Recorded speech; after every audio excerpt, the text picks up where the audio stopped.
नमस्कार मित्रांनो, शर्वरी मोटर्समध्ये आपलं सहर्ष स्वागत आहे। तुम्ही पाहताल की माझ्या एक साइडला ओल्ड फॉर्च्युनर आहे आणि एक साइडला ही लेजेंडर आहे। ह्या गाडीला आम्ही नवीन लेजेंडर मध्ये आम्ही त्याला कन्वर्ट केलेलं आहे आणि त्यासाठी बघताल की ह्यामध्ये काही जास्त काही चेंज करायची गरज नाही पडत, कारण 2017चा मॉडेलला जर बघितलं तुम्ही तर फक्त फ्रंट लुकच चेंज आहे, बाकी एंटायर मागचं जे आहे ते सगळं आहे ॲज इट इजच आहे।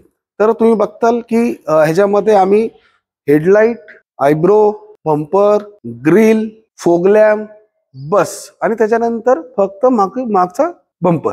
जसं आम्हाला मागील बऱ्याच व्हिडिओमध्ये आम्हाला सारखे प्रश्न विचारले जातात की सर नक्की खर्च किती। चला आता इथून पुढे आम्ही ना तुम्हाला खर्च सुद्धा सांगणार आहोत की यामध्ये तुम्हाला फक्त 1.5 लाख रुपये खर्च येईल का, तर ह्याच्यामध्ये जे आम्ही किट वापरले गेले हे आफ्टर मार्केट आहे। बऱ्याच वेळा कस्टमरची कंप्लेंट असते की आफ्टर मार्केट जे किट आहे ते किट फिनिशिंग मध्ये येत नाही। आम्हाला पण तोच अनुभव आला होता ज्यावेळेस आम्ही ह्याला पहिल्यांदी जो किट आम्ही मागवलं होतं ते बसवलं, तर ह्यामध्ये ना खूप काही गॅप दिसत होते। तर मग माझ्या लक्षात आलं की कुठं, मग आम्ही त्याच्यावर बरेच एक्सपेरिमेंट केले। मग आमच्या लक्षात आलं आम्ही आतमधले जे ब्रॅकेट आहे ज्याच्यावर हे माउंट होते ते आम्ही ब्रॅकेट जे आहे ते टोयोटा जेन्युइन मागवले आणि ज्यावेळेस ते ब्रॅकेट बसवले त्याच्यानंतर त्याच्यावर जी फिटिंग तुम्हाला दिसती की एकदम कट टू कट आलेली आहे, जेणेकरून तुम्हाला हे आफ्टर मार्केट आहे हे कुणाला सुद्धा कळणार नाही आणि तुमची फॉर्च्युनर 2017ची जी आहे ती 55 लाख रुपये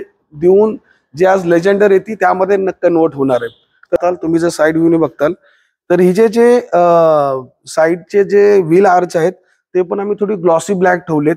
या ग्लॉसी ब्लॅक मुळे होतं काय की गाडीचा आहे ना जो लुक आहे ना तो अजून इन्हान्स होतो। म्हणजे जर तुम्ही व्हाईट कलर बघताय तर व्हाईट कलर हा अजून उठून येतो ज्यावेळेस हे जसं ग्लॉसी केलंय, त्यामुळे हा लुक अजूनच बेटर वाटतो। म्हणजे तुम्ही ही गाडी 4 वर्ष 5 वर्ष 6 वर्ष जरी वापरली तरी ह्या ग्लॉसी लुक मुळे ना ही गाडी नवीनच असल्याचा फील येतो। रिअर बंपर सुद्धा चेंज झालेला आहे, टेल लाईट चेंज झालेले आहेत, ह्याचे रिफ्लेक्टर चेंज आहे। ठीक आहे, म्हणजे जसं आता लेजेंडर मध्ये जे आलेलं आहे सेम ॲज इट इज आम्ही तेच टाकायचा प्रयत्न केलेला आहे। इथं बघताल तर इथे एक क्रोमची पट्टी होती, पण आता नवीन लेजेंडरला हे ब्लॅक मध्ये येतात ते पण आम्ही ब्लॅक केले।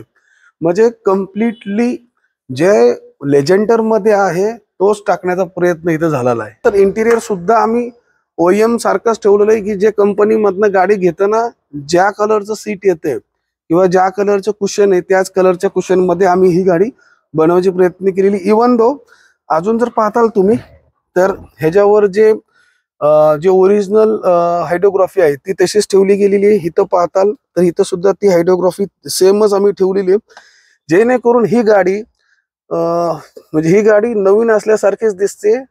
तुम्हाला आमचं हे जे मॉडिफिकेशन जे आम्ही ओल्ड फॉर्च्युनर मधनं जे लेजेंडर मध्ये केलेलं आहे तुम्हाला कसं वाटलं ते नक्कीच कळवा। धन्यवाद।